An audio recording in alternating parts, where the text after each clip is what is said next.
একটা কথা জেনে রাখবে, টেন্স যদি না ভালো করে শিখতে পারো তাহলে কিন্তু ক্লাস 10-12 এ গিয়ে কিন্তু প্রচণ্ড সমস্যার সম্মুখীন হতে হবে।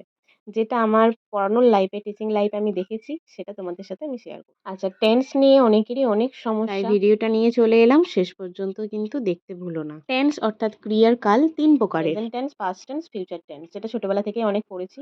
কিন্তু আবার প্রেজেন্ট টেন্সের 4টে ভাগ, পাস্ট টেন্সেরও 4টে ভাগ থাকে, ফিউচার টেন্সেরও কিন্তু 4টে ভাগ থাকে। সেগুলো কি, কি? ফার্স্টে দেখো প্রেজেন্ট টেন্স। প্রেজেন্ট মানে হচ্ছে বর্তমান। এখন যেই কাজটা চলছে বা রোজকার যে কাজটা হয়, তো এই জিনিস বোঝাতে প্রেজেন্ট টেন্স বসে। প্রেজেন্ট টেন্সের 4টে ভাগ রয়েছে: প্রেজেন্ট ইনডিফিনাইট অথবা simple present, present continuous, present perfect tense and present perfect continuous tense. ফার্স্টে রয়েছে প্রেজেন্ট ইনডিফিনাইট বা সিম্পল প্রেজেন্ট টেন্স। কোন টাইপের সেন্টেন্সগুলোকে আমরা প্রেজেন্ট ইনডিফিনাইট বা সিম্পল প্রেজেন্ট টেন্সের মধ্যে ফেলবো? সাধারণত এই টেন্সের বাক্যগুলি খুবই সাধারণ হয়। প্রতিদিনকার অভ্যাস বা রোজকার একটা রুটিন বোঝালে এই টেন্স হয়।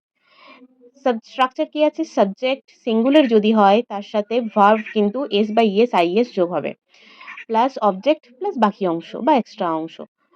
2 নম্বরে কি লেখা আছে? সাবজেক্ট যদি প্লুরাল হয় তাহলে কিন্তু ভার্বের সাথে কোনো এস বা ইএস যোগ হবে না। অনলি ভার্বের প্রেজেন্ট ফর্মটা কিন্তু বসে যাবে, প্লাস অবজেক্ট প্লাস বাকি অংশ। এক্সাম্পল কি আছে? সূর্য পূর্ব দিকে ওঠে। দেখো, এটা রেগুলার বেসিসে কিন্তু সূর্যকে আমরা পূর্ব দিকে উঠতে দেখি। তো এই সেন্টেন্সটা হয়ে যাবে কিন্তু প্রেজেন্ট ইনডিফিনাইট অথবা সিম্পল প্রেজেন্ট টেন্স। তো এটাকে আমি ট্রান্সলেট করেছি।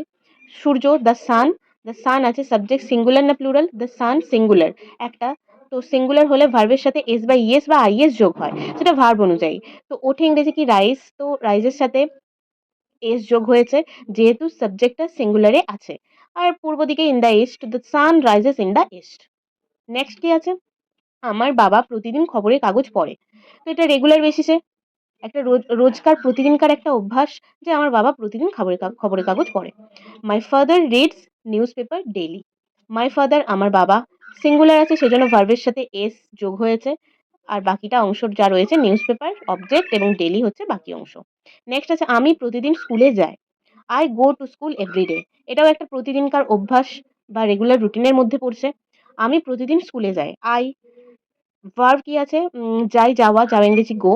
তো এর পাশে ভার্বের সাথে এস বা ইএস বসে না। টু স্কুল এভরিডে, বাস। আর গো এর পর অলওয়েজ কিন্তু টু বসে, এটা কিন্তু খেয়াল রাখতে হবে। তুমি ভাত খাও। তুমি ইউ। ইউ মানে তুমিও হয়, তোমরাও হয়, যার কারণে ইউকে কিন্তু প্লুরাল ধরা হয়। আর সেই জন্য দেখো ভার্ব ইটের সাথে কিন্তু এস বা ইএস যোগ হয়নি। আর বাকি অবজেক্ট রয়েছে রাইস। ব্যাস, বুঝতে পেরেছো? নেক্সট পার্টের ভিডিও নেক্সট ভিডিওতে তোমরা দেখতে পাবে। আর যদি ভালো লেগে থাকে আমার এই ভিডিওটা, তাহলে ফলো করতে একদম ভুলো না। আর ইউটিউব থেকে দেখে থাকলে সাবস্ক্রাইব করতে একদম